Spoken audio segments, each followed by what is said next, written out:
So Paddy the Baddy just got beat. Paddy the Baddy, as a matter of fact, got submitted. Do you guys even know what I'm talking about? So there's something that goes on in England. This is Paddy's gym.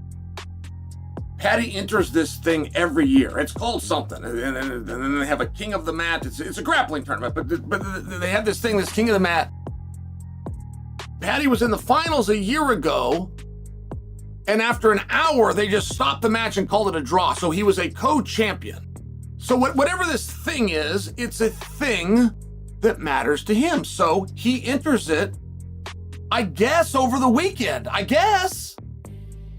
and he ends up getting beat. Gaethje, Paddy, what do you think it looks like? Oh man, more skilled, more experienced, I think better fighter all around, Justin Gaethje. But I also have been on record and said that Paddy Pimblett is better than a lot of people think he is. You know, because of his haircut and the way he talks. And when I fought him, he's better than a lot of people give him credit for. He's got long reach, good kicks, pretty darn patient and composed in there. But Gaethje's a whole different animal. So if I had to bet, I'd go Justin Gaethje, interim champion, and then he beats Ilia Topuria later on this year. I don't think that's true, dude. He's actually changed his style so much, and his stats are kind of misleading. Like, if you look at his significant strike numbers, dude, it's kind of like Max Holloway. Like, you can't statistically prove that Max Holloway's defense has improved or whatever it is, or that he's more technical, but you can see it when you rewatch his recent fights. Justin Gaethje's the same, dude. Like, his defense used to be fucking abysmal. He would just walk through you, but now he actually has shown improvements in his defense. He was making Dustin Poirier miss a lot in their fight,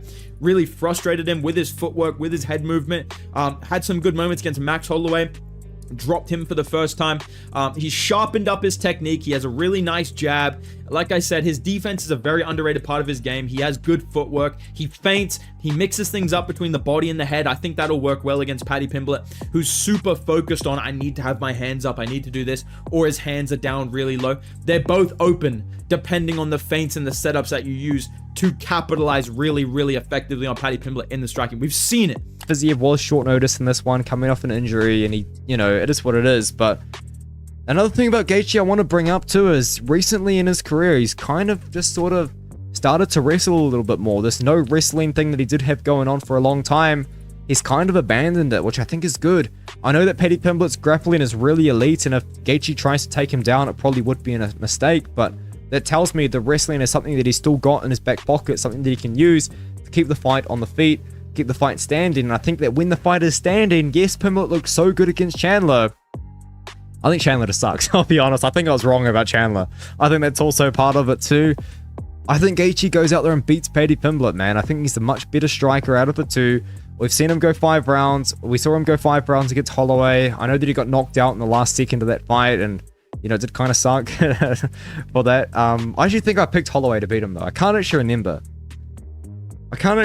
But anyway, it kind of sucked for Gaethje for that to have happened, but, you know, it did kind of create a viral moment that people are still trying to recreate to this day. Paddy Pimblett is about to face the biggest test of his professional career. Facing him is Justin Gaethje, a man made for causing chaos and destruction. The fighting styles are different, the momentum is opposite, and opinions are divided. It's no longer about popularity, it's about surviving this test of time. You know, for other guys, but I know Paddy Pimblett and Justin Gaethje is a very competitive fight. It's going to be an exciting fight. And I'm not saying other fights not going to be exciting, you know, but at the end of the day, we know Paddy and Justin Gaethje is going to be a complete firework.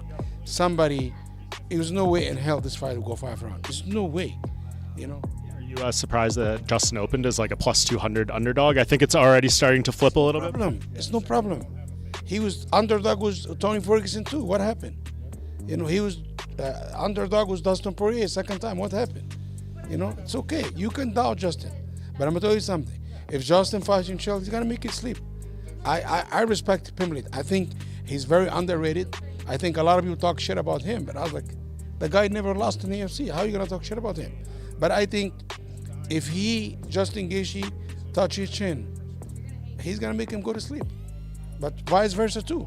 He have very good grappling. It's a very intriguing match. Pros' predictions are pouring in before the fight, starting with Chael Sonnen. His main point was not about Paddy losing a grappling match, it was about what that loss says about who Paddy is going into a fight with Justin. He brought up how Paddy entered a local grappling event at his own gym, something that clearly matters to him, even while deep into a tough training camp.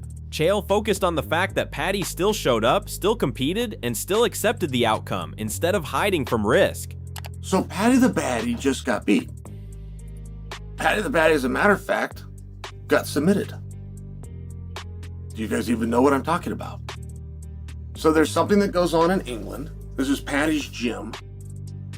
Paddy enters this thing every year. It's called something, and then they have a King of the Mat. It's a grappling tournament, but they have this thing, this King of the Mat. Paddy was in the finals a year ago, and after an hour, they just stopped the match and called it a draw. So he was a co-champion. So whatever this thing is, it's a thing that matters to him. So he enters it, I guess, over the weekend. I guess. And he ends up getting beat. From there, Chael connected this mindset directly to the Justin fight. His view was that fighters like Paddy do not protect their image the way stars in other sports do. They step into hard situations even when nothing is on the line except pride. Chael made it clear that this attitude matters when facing someone like Justin, because Justin thrives on pressure and you cannot face him if you are scared of losing. Now, one of the reasons it's so cool is I don't think you have heard about it. One of the reasons I think it's so cool is there's no other sport where this would happen. One of the reasons I think it's so cool is it doesn't matter. And that's one cool thing about our community. Like, if a guy like Paddy wants to go out there and take a risk and do something like this, he can chalk that up to a tremendous victory. He can also chalk that up to a workout. And you know what? We need to keep it that way.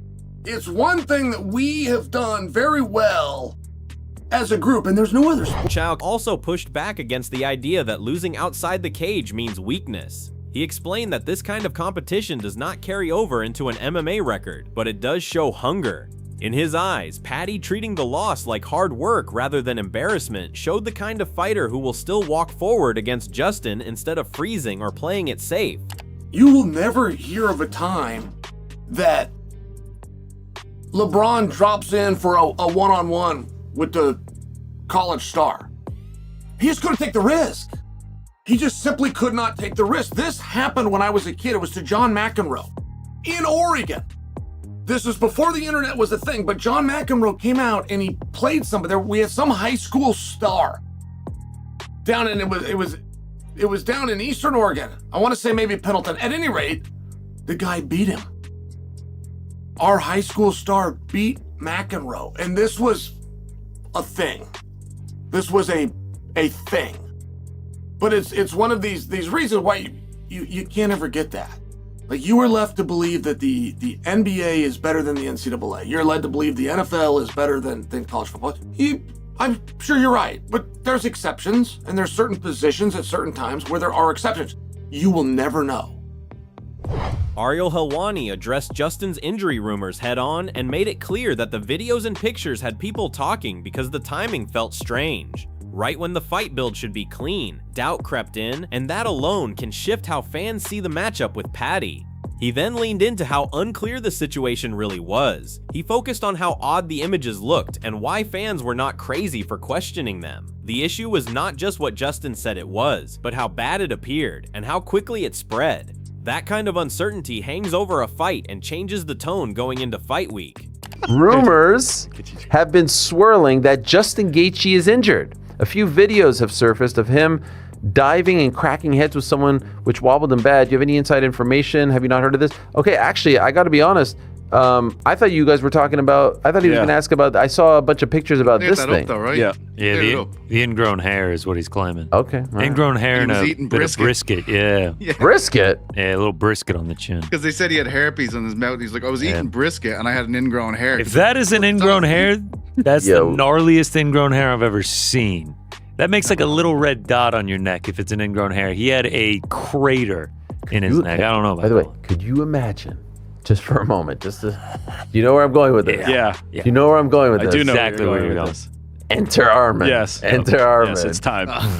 Now, is Armin ready? Is the thing. Now when he walks out to those videos, No, I'm like, oh fuck. Yo, Enter Armin. Enter Armin. Walking out there eating a fucking turkey. Artem Lobov admitted that he had doubted Paddy before and paid for it. Even with that history, he still could not get past the same problems he keeps seeing. For him, Paddy's fights keep showing moments where the gas tank fades and openings appear, and that becomes risky against someone who pushes non-stop like Justin.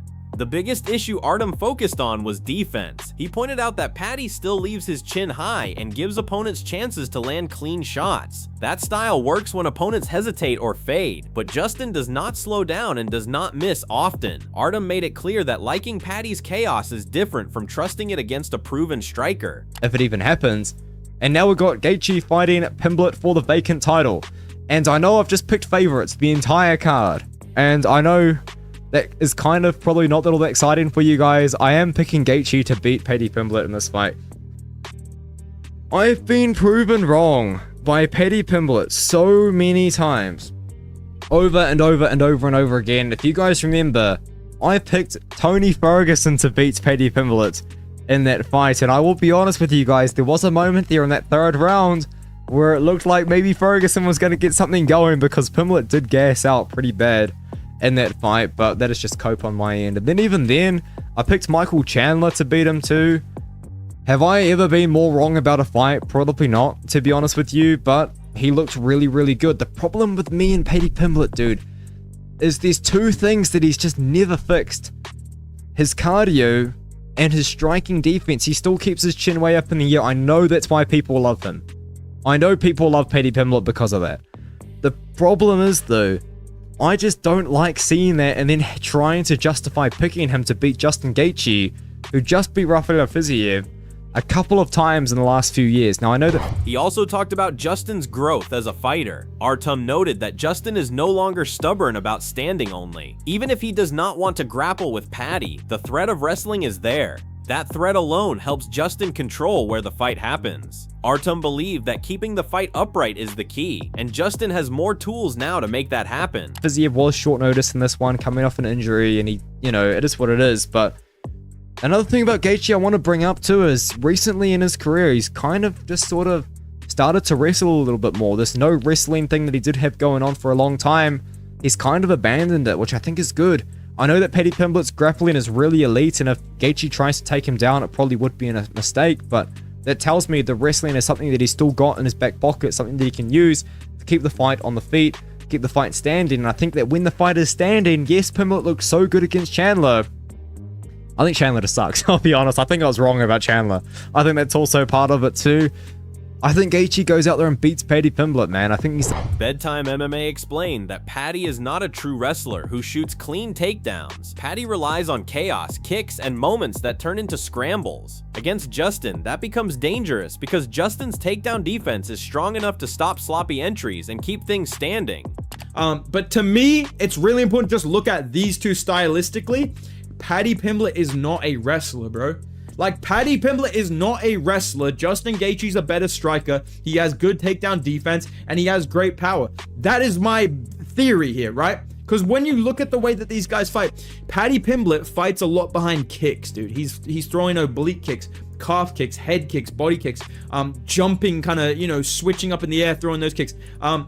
He has improved his boxing. That was a big weakness in the Jared Gordon fight. Another key point was that Justin is no longer reckless. Bedtime MMA pushed back on the idea that Justin is just a wild brawler. He explained that Justin now uses feints, footwork, and defense to make opponents miss. That matters against Paddy, who still gets hit clean more often than he should. Over time, those clean shots add up. When he laid out the win paths, it became clear where he was leaning. Paddy's best chance is early chaos, hurting Justin and turning it into a fast submission. But if that does not happen, the fight likely stays on the feet. In that case, he believes Justin slowly breaks him down and possibly stops him in the middle rounds. That is why, despite wanting Paddy to win, he leaned toward Justin by TKO. Din Thomas said that Paddy has a crafty style and a strong skill set. He pointed out that Paddy is willing to fight off his back and can use his length well with kicks. Din thinks that Paddy has improved a lot in the lightweight division and that he is smart in how he sets up his attacks. This makes him a real threat, especially if he can survive Justin's early power.